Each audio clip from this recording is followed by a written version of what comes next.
الشيطان الرجيم بسم الله الرحمن الرحيم السلام عليكم ورحمة الله وبركاته.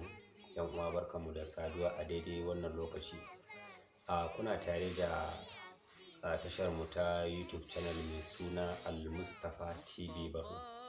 Kamar yadda kuka sani, ita wannan YouTube channel da an kirkire ta ne ba don komai ba illa don a rinka faɗakar da mutane dangane da cututtuka da kuma yadda za a magance waɗannan cututtuka ɗin a sunna, kamar yadda Allah subhanahu wataala da manzansa suka ainihin ilmantar da jama'a.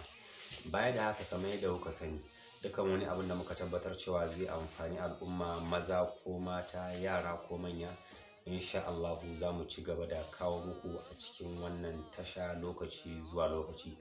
Kawai abin da nake so a gare ku yanzu, ku danna mana like, kuma danna subscribe, sannan ku danna alama ta kararrawa, domin duk lokacin da muka saki bidiyo insha Allah zai isa gare ku, zai zo gare ku a cikin wayar ku ko kuma a kwamfutan ku. Abin da muke fata shine a kasance tare da mu insha Allah.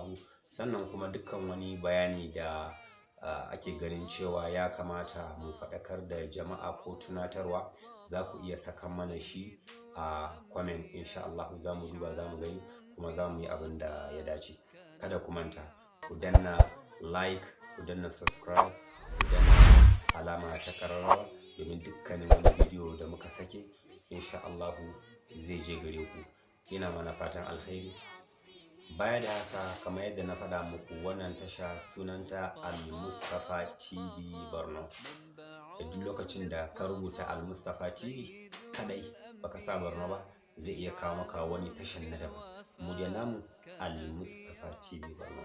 Don ƙarin bayani a dangane da dukkanin abin da ya shafi harkar magunguna na sunna ko cuta, ko kuma shi karan kanshi wannan channel din namu, dangane da ba da shawarwari ko wasu tunatarwa, ko kuma a gyara dangane da wani kuskure da aka gani, insha Allah muna tare da ku. Don haka wannan shine asalin sunan tashar namu, Al-Mustapha TV Barno. Kamar yadda ku gani haka za ku rubuta, sannan kuma waɗannan su ne lambobin wayan da idan kuna da buƙatan wani ƙarin bayani ko shawara, insha Allah za ku same mu. Muna marhaba da zuwanku. A danna like, a danna subscribe, sannan a danna alamar ƙararrawa. Assalamu alaikum wa rahmatullah.